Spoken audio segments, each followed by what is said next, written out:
तो नितिन, आपको क्या लगता है कि ये जो क्रिएटर इकॉनमी अभी इतनी बड़ी बनी है, काफ़ी सारे क्रिएटर्स बन गए, मुझे तो लगता है ज़्यादा क्रिएटर्स ही बन रहे हैं अब, उसका आप फ्यूचर क्या देखते हैं? क्या ये एक करियर या एक बड़ा बिजनेस बन पाएगा? Same statement, service link product, product link service. केवल सर्विस नहीं वर्क कर सकती, केवल प्रोडक्ट नहीं वर्क कर सकता है।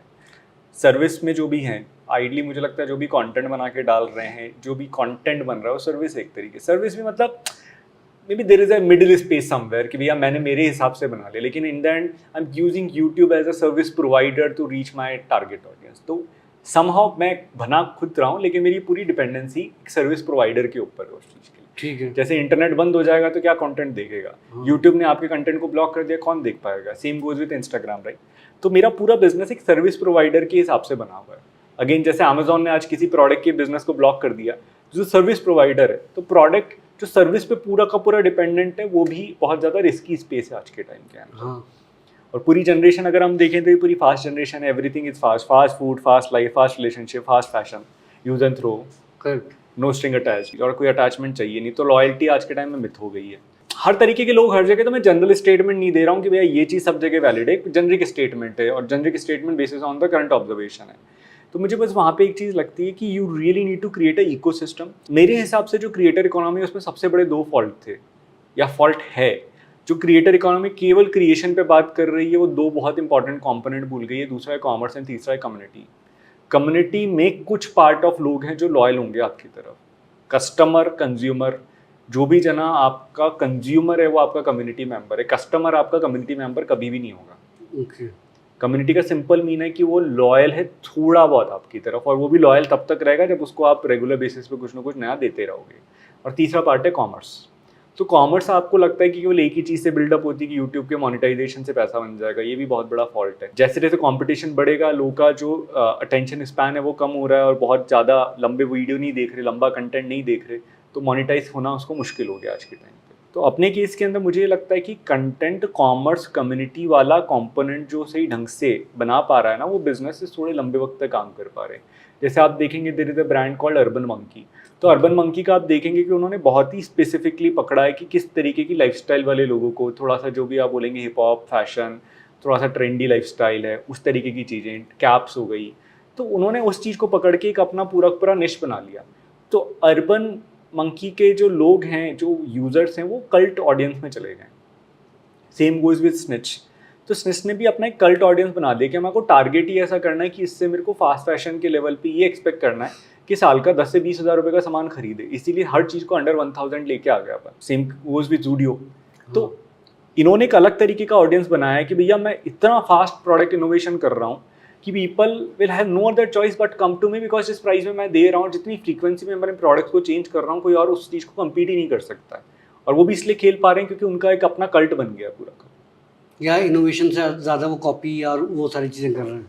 इनोवेशन और कॉपी का कोई मतलब ही नहीं है। कोई भी चीज़ जो आपने स्निच से या फिर आपने जूडियो से खरीदी, उसको देख के कोई बता ही नहीं सकता है कि वो बनी कहाँ से। हाँ। तो वहाँ पे brand loyalty with respect to product नहीं है, वहाँ पे brand loyalty frequency and the new designs in terms of value for money के लिए।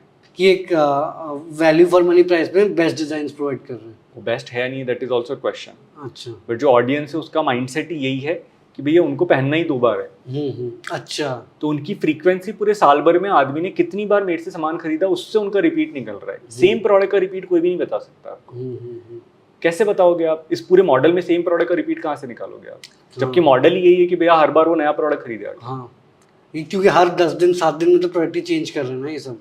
हाँ, तो इसमें आपने से बोला कि अगर आप एक सर्विस हो उससे रिलेटेड अगर आप कोई प्रोडक्ट बनाते हो, ये मैं क्रिएटर इकोनॉमी के लिए बोल रहा था। हाँ। ये कैटेगरी के लिए मेरा जो स्टेटमेंट है क्रिएटर इकोनॉमी के लिए है कि भी क्रिएटर इकोनॉमी के अंदर those who are able to build community and also able to find more ways to position that जो भी उनकी जनता है उस जनता को और ज़्यादा मोनेटाइज करने के लिए कुछ और नए तरीके कॉमर्स के सेगमेंट में निकाले।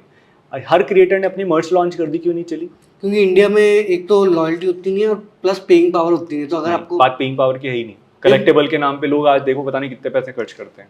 नहीं, मेरा ये था कि अगर 1000 रुपये की एक मर्च आती है, बंदा सोचेगा ना कि यार मैं 1000 रुपये का नाइकी का शर्ट ना लेके इसका क्यों लूँ, क्योंकि उतनी ब्रांड लॉयल्टी बनी नहीं है।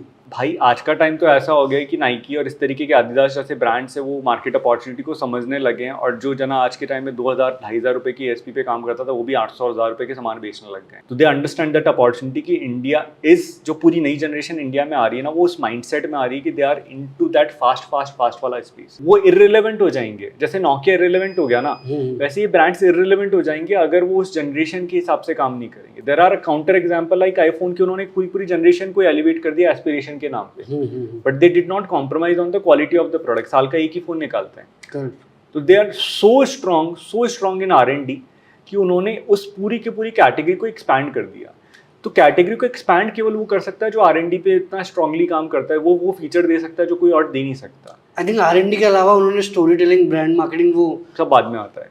आज अगर हम लोग एयरपॉड्स की बात करते तो एयरपॉड्स एप्पल लेके आया था, हर दूसरे ब्रांड ने कॉपी किया। एक प्रॉब्लम ये भी है ना कि आपने ऐसा बोला कि क्रिएटर्स को एक कम्युनिटी बनानी चाहिए, काफ़ी लोग बनाने की कोशिश कर रहे हैं, एंड फिर कोई प्रोडक्ट ढूंढना चाहिए।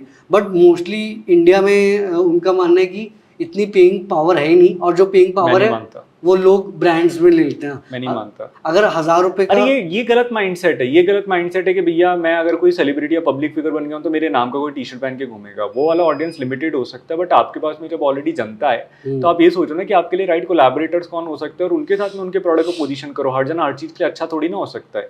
जिस दिन कैडबरी ये बोले कि भैया मैं आज के बाद में मैं काजू की कतली बना के बेचूंगा, कौन जाएगा?